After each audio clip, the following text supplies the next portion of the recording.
December 24th, 1944. 29,000 feet above Austria. 47 minutes to target. Captain Robert Jr. Lawrence checked his fuel gauge for the third time in 5 minutes. The needle sat just below half, enough to reach the target and make it home, but only if everything went exactly according to plan. At 29,000 feet, in a P-51 Mustang painted red from propeller spinner to tail, nothing ever went exactly according to plan. Below him, 37 B-17 Flying Fortresses droned toward the Daimler-Benz tank factory outside Vienna. Above the cloud deck, 16 P-51s of the 332nd Fighter Group, the Tuskegee Airmen, flew protective formation. Junior led red flight, 4 aircraft responsible for the bomber stream's vulnerable left flank. His radio crackled. "Red leader, this is home plate. We're picking up multiple bogeys bearing 270, II Angels 25, estimate 20 plus 20 or more German fighters, coming from the west. 4,000 feet below them. Junior was 23 years old. Back home in Yazoo City, Mississippi, he'd fix tractors in his father's shop. White customers wouldn't let him touch their cars. Said colored mechanics couldn't be trusted with anything complicated. Now he flew the most advanced fighter plane in the American arsenal, responsible for bringing 42 bomber crews home alive. The Germans climbed toward the formation like rising sharks 6 months earlier. Ramitelli Airfield, Italy. Junior had arrived at the 332nd in June, fresh from flight training at Tuskegee Army Airfield in Alabama. The base itself had been an education, a world where black men flew combat aircraft, commanded squadrons, and were called Sir by white ground crews transferred from other units. Colonel Benjamin O. Davis, Jr. ran the group with mechanical precision. Davis was 31, West Point graduate, and the first black officer to command a fighter group in the U.S. Army Air Forces. He'd endured 4 years of silence at West Point. Not one white cadet spoke to him except on official duty. He graduated anyway. Now he commanded 450 men and 80 aircraft. Davis called the new pilots into the briefing room their first day. He was tall, slim, perfectly pressed uniform, eyes that missed nothing. "Gentlemen," Davis said, standing before a map of Europe studded with pins, "every mission we fly, we're being watched. Not just by the Germans, by every person back home who believes we're not capable, by every general who fought against our formation, by every bomber crew who requested we be replaced by white escorts." He paused, looking at each pilot in turn. "We will not lose bombers. Other fighter groups chase glory. They abandon the bombers to hunt German fighters, rack up kill counts, make ace. We stay with our charges, every single one. The bombers are our mission. Nothing else matters." Junior raised his hand. "Sir, what if we're engaged? What if we have to break formation to defend? Then you break, you fight, and you return to the bombers immediately. You don't pursue. You don't go hunting. The bomber crew's lives are in our hands. We will not drop them." Davis walked to the window, looked out at the flight line where mechanics swarmed over the P-51s. "They're watching us fail," he said quietly. "We're going to make them watch us succeed." December 24th, 1944. I'm at 28,500 feet above Austria, 43 minutes to target. The German formation resolved into distinct aircraft. Focke-Wulf 19 OOSI, fast, heavily armed, deadly against bombers. They were climbing in 2 groups, planning to hit the B-17S from both sides simultaneously. Junior's wingman, Lieutenant Marcus Webb from Detroit, flew 60 feet off his right wing. Webb had worked at the Ford plant before the war. Assembly line, built B-24 bombers. Now he protected them. "Red 2, this is Red Leader. Stay tight. We're going to meet them head-on. Break up their formation before they reach the bombers." "Copy, Red Leader." Junior pushed his throttle forward. The Merlin engine's roar increased. The P-51 accelerated, diving slightly to build speed. Behind him, the other 3 Red Flight aircraft matched his movement. The math was brutal. It's 16 American fighters against 20-plus Germans. But the Americans had altitude advantage, and the Germans had to get through them to reach the bombers. More importantly, the B-17 crews were watching. Junior knew the bomber pilots monitored the fighter frequency. They could hear every transmission. They knew the Tuskegee Airmen were diving to meet the threat. 3 bomber groups had specifically requested the 332nd for Escort. 3 others had requested they not be assigned black escorts. Junior's formation protected both groups equally. The Focke-Wulfs grew larger in his gun sight. September 12, 1944, Mission 47. That was the day Junior learned what Davis meant. They'd been escorting B-24s to a synthetic oil refinery in Silesia. 12 miles from the target, a formation of Mi-109s appeared, 30 fighters, a diving from the sun. The engagement lasted 8 minutes. Junior shot down one Mi-109, damaged 2 others. When he looked around for another target, his fuel gauge showed 1/4 remaining and the bombers were 3 miles ahead, nearly at the IP, initial point, where they'd begin their bomb run. His radio crackled. Captain Thomas Shifty Williams, aggressive pilot, good reflexes, 5 kills to his credit. Red Leader, I've got 3 more Krauts heading north. Permission to pursue? Junior looked at his fuel, looked at the bombers, looked at the fleeing Mi-109s. Negative, Red 3. Return to formation. Bombers are priority. But lead their return to formation. Silence on the radio. Then, copy. They brought all the bombers home that day. Williams was furious, barely spoke to Junior for a week. Yeah, but Davis pulled Junior aside after the debriefing. Good call, Davis said. Those 3 Mi-109s weren't the threat. The threat was the bombers getting hit while we chased glory somewhere else. Williams has 5 kills, sir. He could have made ace. Williams is an excellent pilot, but excellent pilots who abandon their mission don't fly with this group. Davis looked at Junior carefully. There's a bomber crew, the Lucky Lady, 99th Bomb Group, whose ball turret gunner is from Mississippi. Name's Henderson. He wrote his wife that he feels safer when the Red Tails are escorting. You know why? No, sir. Because we stay. Every other group gets in a fight, they scatter, chase individual targets, come back with kill claims and exciting stories. We stay. Henderson knows that when he's in that ball turret, a most vulnerable position on the aircraft, there's a P-51 out there that won't leave him. Davis handed Junior a photograph. A young white man in a ball turret, smiling. Henderson's from Biloxi. You're from Yazoo City, 90 miles apart. Back home, he wouldn't let you use the same water fountain. Up here, you're the reason his wife still has a husband. December 24th, 1944. 27,800 feet above Austria. 41 minutes to target. The Focke-Wulfs opened fire at 800 yards. Tracers arced across the sky, bright against the gray clouds below. Junior jinked left, avoiding the stream, then centered his gun sight on the lead German fighter. 600 yards. 500. His thumb hovered over the firing button. 400 yards. He pressed it. The P-51 shuddered as all 6.50 caliber machine guns fired. 3-second burst. The Focke-Wulf's canopy shattered. The aircraft rolled inverted and began spiraling downward. Junior's radio exploded with chatter. Splash 1! 2 bogeys on my 6! Red 4! Break left! I'm hit! I'm hit! Junior yanked his stick hard right, pulled back, felt the G-forces crush him into his seat. His vision grayed at the edges.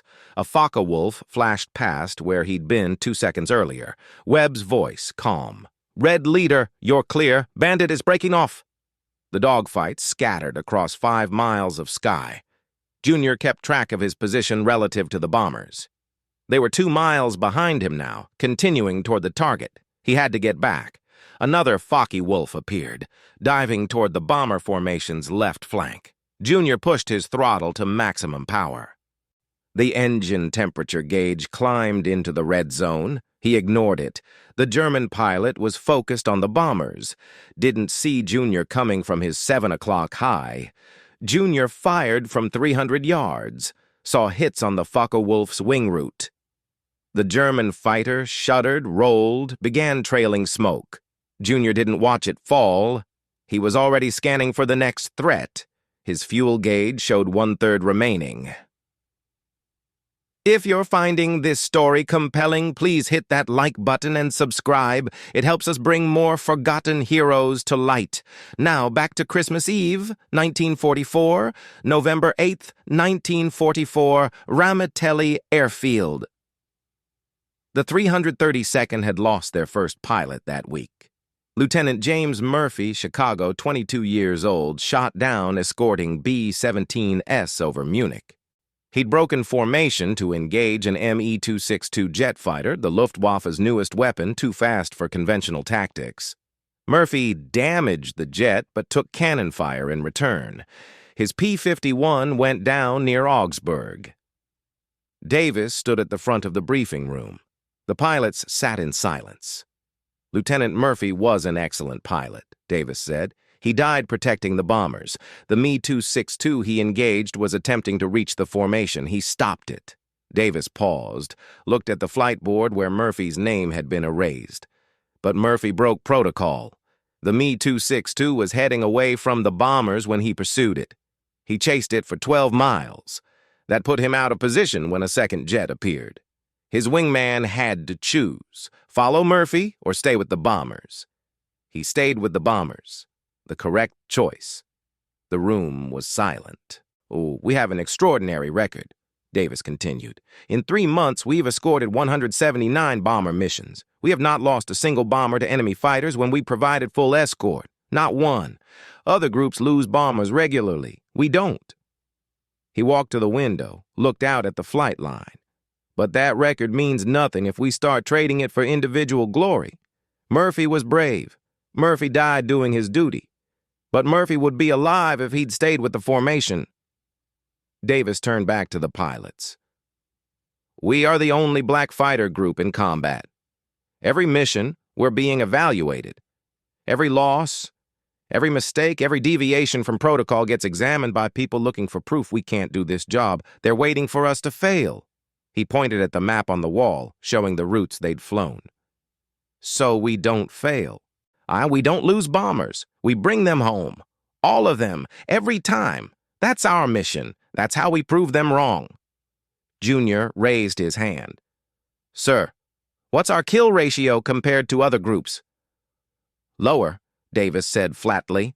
"The 4th Fighter Group has twice our aerial victories. The 56th has 3 times. You know why? Because they hunt. They leave the bombers and go find fights. They make ace. They get medals and newspaper coverage and go home as heroes." "And the bombers?" Junior asked. "The 4th Fighter Group lost 17 bombers to enemy fighters last month. The 56th lost 23. We lost 0. Davis smiled thinly. "We're not here to be heroes. We're here to bring bombers home." December 24th, 1944, 28,200 feet above Austria, 38 minutes to target. The dogfight had lasted 7 minutes. Junior counted 9 parachutes. 3 American, 6 German. The remaining Focke-Wulfs had broken off, probably low on fuel or ammunition. He checked his formation. Red Flight was down to 3 aircraft. Red 4, Lieutenant Samuel Porter from Atlanta, had taken cannon fire. Radioed he was heading back to base. Wing damaged, but controllable. The bombers droned on toward Vienna, untouched. Junior looked at his fuel gauge. Below 1/3 now. He did the math. 38 minutes to target. 15 minutes over target for the bomb run. 65 minutes back to base. 118 minutes. Total flight time remaining. His fuel would last maybe 105 minutes at current consumption. He was 13 minutes short. The calculation was simple. He could turn back now, escort the damaged Redford to friendly territory, make it home safely. Or he could stay with the bombers and hope he could find somewhere to land before his engine quit. The other option, break radio silence, report his fuel state, request relief from another flight. But that would mean leaving his position, creating a gap in the escort, potentially exposing the bombers. He thought about Davis's words. "We don't lose bombers." He thought about Henderson in his ball turret, 90 miles from Yazoo City, trusting the Redtails to stay. Junior checked his position.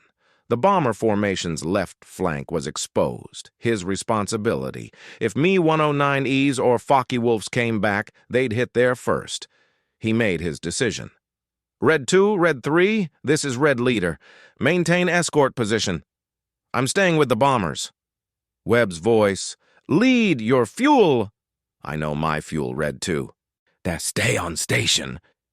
Junior eased his throttle back slightly, leaning the mixture to conserve fuel. Every gallon counted now.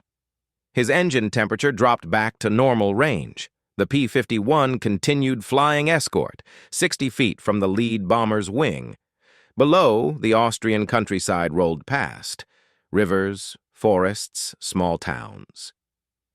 Somewhere down there, people were celebrating Christmas Eve. Up here, 29,000 feet above them, Junior was calculating whether he'd make it home.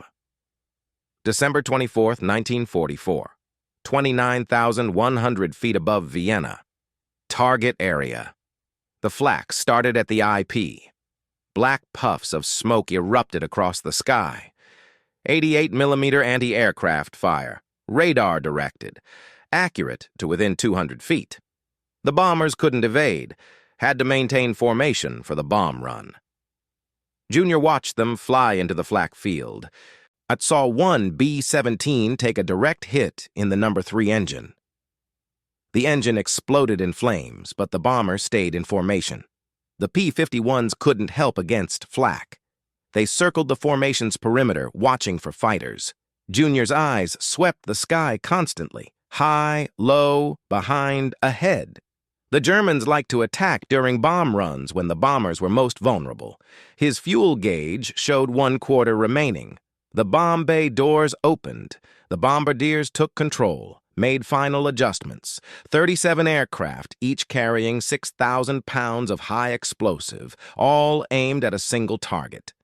Junior saw the bombs fall, a rain of dark shapes tumbling downward. The B-17S lifted suddenly, freed of their weight. Below, the Daimler-Benz factory erupted in smoke and flame. "Bombs away," the lead bomber transmitted. "Home plate? This is Big Friend. Good coverage on target, turning for home." The formation began its wide turn, heading west. Junior counted bombers, 37, all still flying, though 3 trailed smoke from flak damage. He checked his fuel, 20 minutes remaining at current consumption. They were 62 minutes from base. The math was undeniable now. December 24th, 1944. 24,500 feet above southern Austria, 52 minutes from base. Junior had 2 choices. First choice, break escort, head directly for Ramitelli at maximum economy speed. Might make it, might run out of fuel 20 miles from base and have to bail out over the Adriatic Sea. Christmas Eve in the freezing water, probably die of exposure before rescue arrived. Second choice, stay with the bombers on their longer route home, nursing his fuel and hope for a miracle. He chose the second option. The bombers flew at 180 miles per hour, optimized for fuel efficiency. Junior throttled back to minimum power, flying just above stall speed. His fuel consumption dropped, but not enough. Webb pulled alongside, hand signals. "You okay?" Junior pointed at his fuel gauge, shook his head, then pointed at the bombers. Webb understood. He radioed to base. "Home plate, this is Red 2. Red Leader is Bingo Fuel, staying on escort. Request emergency landing procedures." The response came from Davis himself. "Red 2, this is Ramitelli Actual. Confirm Red Leader's status." "Sir, Red Leader is below reserve fuel, estimates 30 minutes to dry tanks. He's maintaining escort position with the bombers. Long silence. Then Davis. Red Leader, this is Ramitelli, actual. You are ordered to RTB immediately. We'll send relief for the bombers. Junior looked at the bomber formation. They were over the Alps now, high mountains below. If German fighters appeared and he wasn't there, if the bombers lost their left flank protection, he pressed his transmit button. Ramitelli actual, Red Leader. Negative. Staying with Big Friend until they're clear of threat range. Will RTB when bombers are safe. Another long silence. Red Leader. You'll never make it back. Understood, sir. Junior could almost hear Davis calculating, weighing mission parameters against pilot safety. The commander in Davis wanted Junior home safe. The leader who'd built the 332nd's reputation knew what Junior was doing. Finally, copy Red Leader, Godspeed. December 24th, 1944, 18,000 feet above northern Italy. Hot 28 minutes from base. Junior's fuel gauge showed empty. The engine should have quit already. He'd switched to his reserve tank 12 minutes ago, a tank that supposedly held enough fuel for 15 minutes of flight. He was 3 minutes past that. The P-51 flew on, engine running smooth, but Junior knew it was seconds from stopping. The bombers were safe now, descending toward their bases in southern Italy. No German fighters this far south. Junior had brought them home, all 37. He pushed his radio button. Red 2, Red Leader, I'm breaking escort, heading for Ramitelli. We're with you, lead. Junior turned south, toward the airfield. The coast was visible now. The Adriatic Sea, then Italy beyond. 28 minutes of flight time. His engine could quit any second. He thought about his father's repair shop in Yazoo City, thought about the white customers who wouldn't let him touch their cars, thought about proving everyone wrong every single day. The engine coughed. Junior's hands moved automatically. Fuel mixture full rich. Check fuel selector. Prime the engine. The coughing stopped. The engine ran smooth for another 90 seconds. Then it coughed again, sputtered, and died. Complete silence, except for wind noise. The propeller windmilled uselessly. The P-51 became a glider, 18,000 feet above the Adriatic Sea. Junior had maybe 12 minutes of glide time. Ramitelli was 22 minutes away. He keyed his radio. Red 2, Red Leader, I'm out of fuel. Going to try to reach the coast. Copy, lead, we've got you. Junior trimmed the aircraft for maximum glide distance. But the P-51 descended at 800 feet per minute, traveling forward at 140 miles per hour. He did the math. 18,000 feet meant about 22 minutes of glide time if he was perfect. The coast was 18 miles ahead. He might make it to land. He would not make it to Ramitelli. Below him, the Adriatic Sea looked very cold. Junior thought about his last letter home. He'd written it 3 days ago, Christmas card, to his parents. Told them about the missions, carefully censored. Told them he was flying with good men. Didn't tell them about the fuel calculations, the close calls, the constant mathematics of survival. His mother had written back, Baby, I pray for you every night. Your daddy's proud, though he won't say it. He tells everyone at church his boy's flying fighters in Europe, even Mr. Patterson. But who wouldn't let you touch his Studebaker, he asked about you. Some things are changing, Junior. Come home safe. Asterisk. The coast was 7 miles ahead now. Junior had descended to 11,000 feet. The P-51 glided silently, a beautiful machine designed to fly fast and high, now reduced to falling with style. Webb flew alongside, matching Junior's descent. On the other side, Red 3, Lieutenant Raymond Clark from Philadelphia, took position. The two P-51s couldn't help, couldn't push Junior's aircraft to safety, but they stayed with him.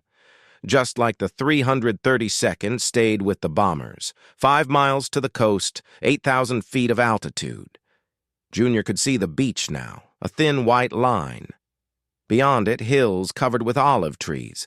No suitable landing sites visible. The terrain was too rough.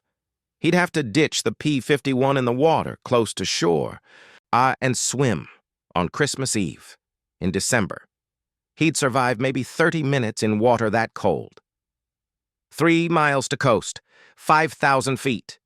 Junior unbuckled his shoulder harness, kept his lap belt fastened. When he hit the water, he'd need to get out fast. P-51s sank quickly. The heavy engine pulled them straight down.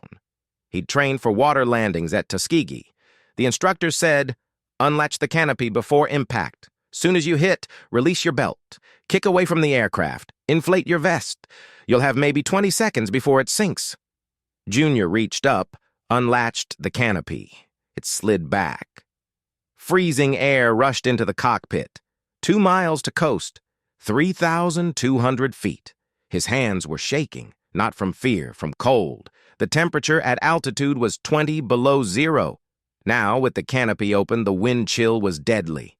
Not that he could see individual waves now. The Adriatic looked gray, choppy, hostile. Webb's voice, "Lead. We've radioed for rescue.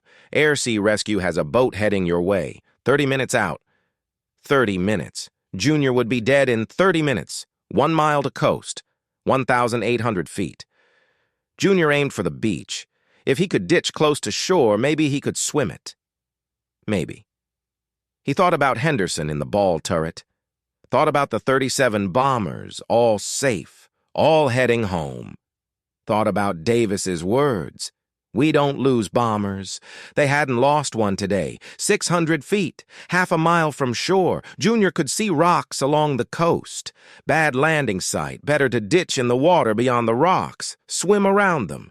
300 feet. He took a deep breath. 100 feet. The P-51's belly touched the water first. The aircraft slammed to a stop, throwing Junior forward against his lap belt. Water exploded over the nose. The tail lifted. Junior released his belt, stood in the cockpit, jumped. He hit the water and went under. The cold was indescribable, like being stabbed by 1,000 knives simultaneously. His flight suit offered zero protection. His lungs seized. He couldn't breathe. Junior kicked upward, broke the surface, gasped for air. His life vest inflated automatically. Behind him, the P-51's tail pointed at the sky for 3 seconds, then slipped beneath the waves. The shore was 200 yards away. Junior started swimming. His arms stopped working after 100 yards. The cold had stolen all muscle function. His legs still kicked weakly, pushing him towards shore, but his arms hung useless at his sides. The life vest kept him afloat. But waves broke over his face. He swallowed seawater, coughed, swallowed more. The beach was so close. 90 yards, 80. Junior's vision was graying at the edges. Hypothermia. He'd read about it in survival training. The body shut down in stages, first the extremities, then the core.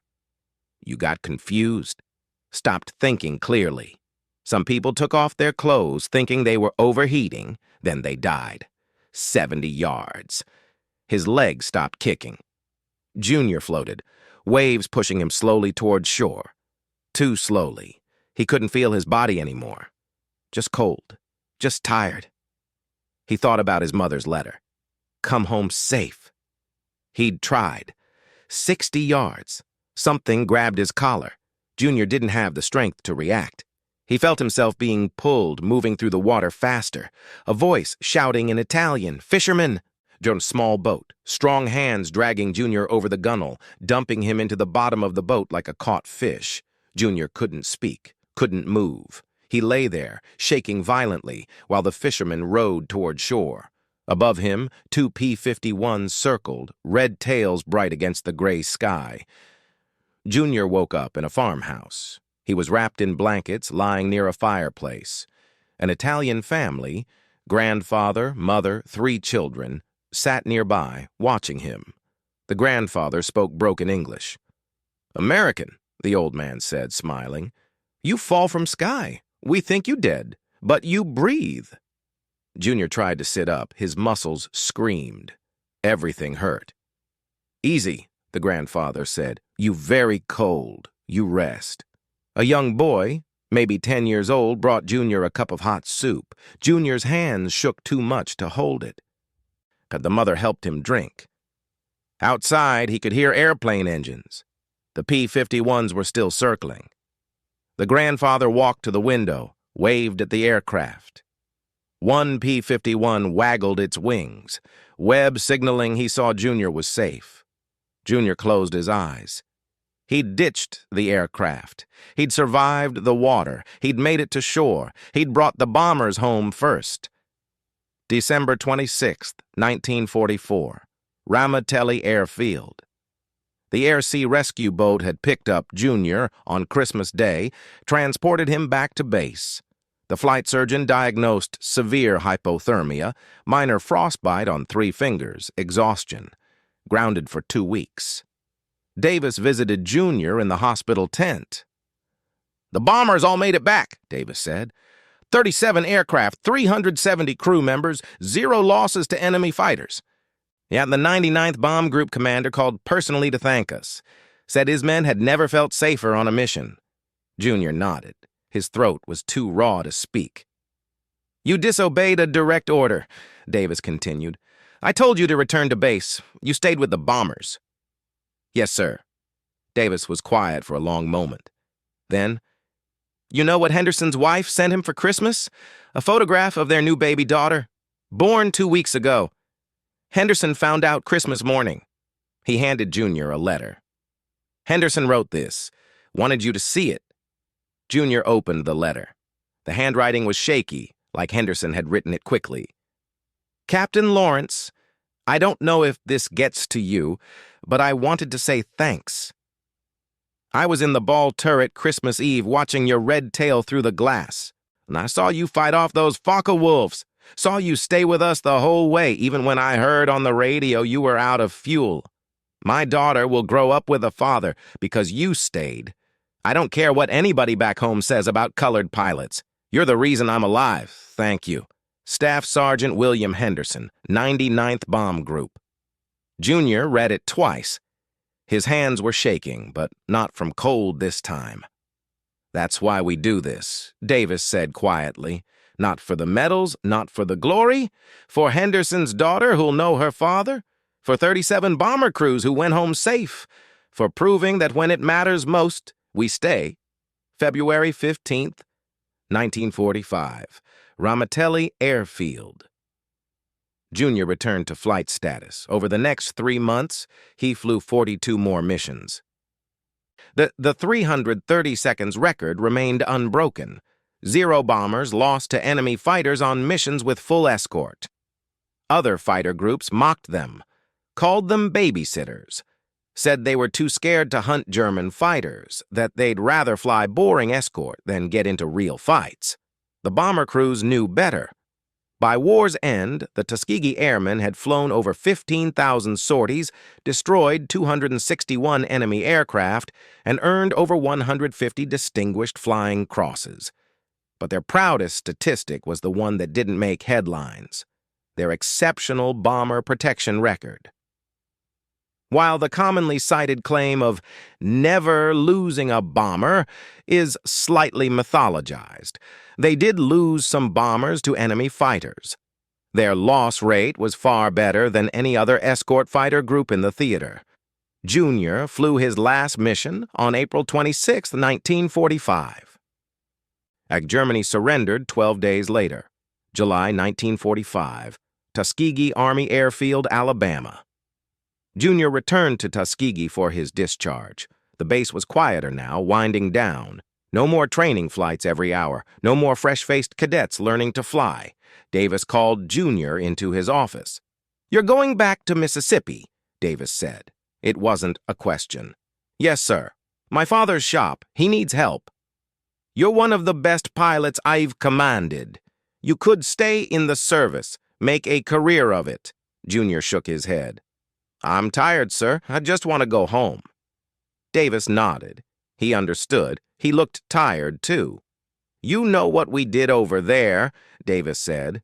We proved something. Not that we're as good as white pilots. We proved we're as human. We made mistakes. We got scared. We did our jobs anyway. Yeah, that's all anyone can ask. He stood, offered his hand. Thank you, Captain Lawrence, for staying with the bombers. 1947, Yazoo City, Mississippi. Junior returned to his father's shop. The sign out front still said, Lawrence and Son, Colored Mechanics. But now, white customers came in regularly. Not all of them, some still wouldn't, but enough. Junior fixed tractors, rebuilt engines, and didn't talk much about the war. When people asked, he gave short answers. Yes, he'd flown fighters. Yes, he'd been to Europe. Yes, it had been dangerous. He didn't mention the mathematics of fuel calculations, didn't mention Henderson's daughter, didn't mention Christmas Eve over the Adriatic. But every December 24th, Junior walked to the small black church his family attended. Then he sat in the back pew and said a quiet prayer for the 37 bomber crews he'd brought home that day. And every December 25th, he received a Christmas card from William Henderson in Biloxi, Mississippi.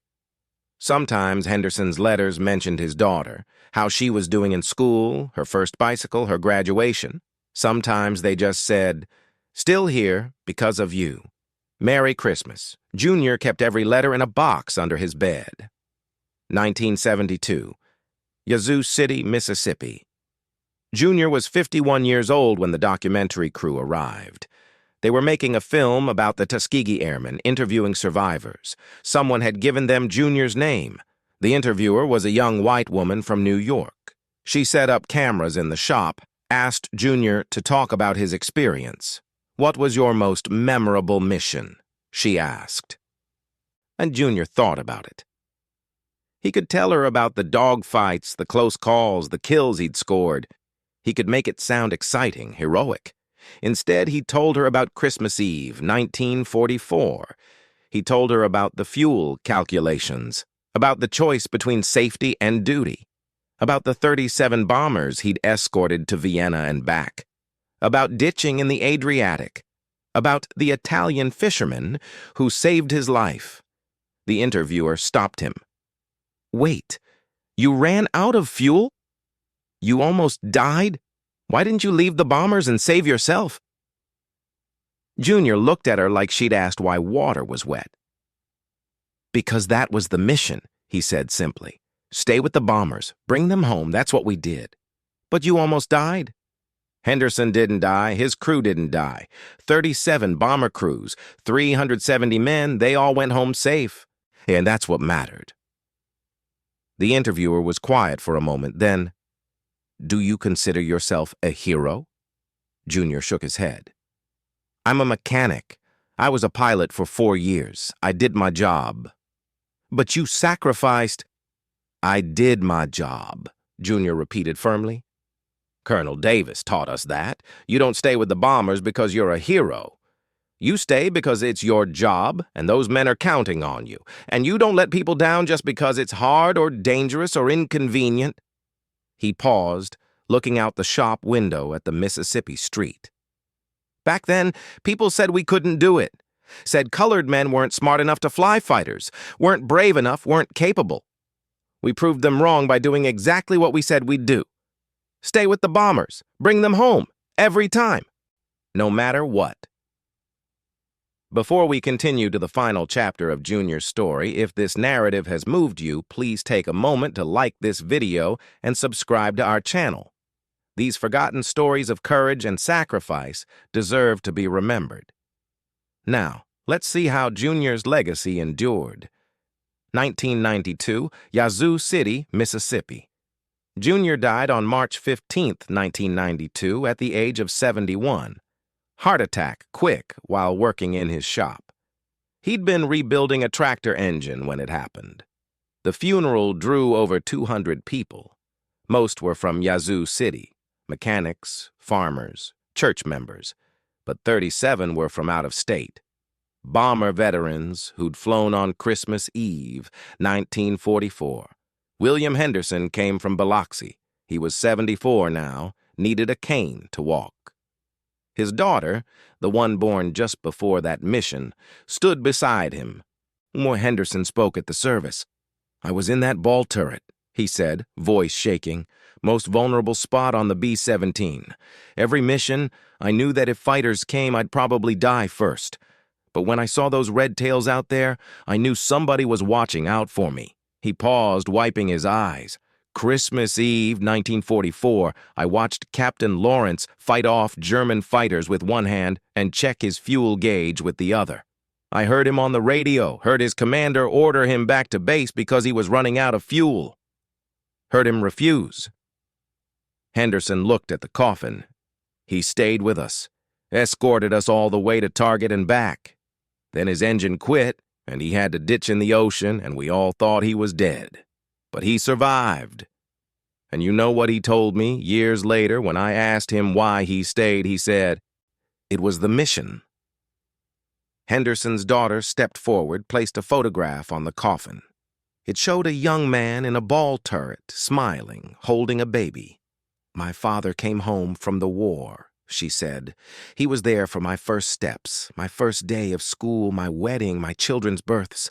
I have a father because Robert Lawrence stayed with the bombers, because he chose duty over safety, because he was the kind of man who kept his promises." She paused, crying now. "My father and I are from Mississippi. So was Captain Lawrence. Back then, we couldn't eat in the same restaurants, couldn't drink from the same water fountains. My father couldn't have invited him to our house for dinner. The neighbors wouldn't have allowed it. But at 29,000 feet over Austria, none of that mattered. My father was a man who needed protection. Oh, Captain Lawrence was a man who provided it. Simple as that. If this story touched you, please like and share it. Subscribe to ensure these voices aren't forgotten. And remember, the greatest acts of courage are often the quietest, the ones where someone simply stays when they could have left, keeps going when they could have stopped, and chooses duty over safety because lives depend on it.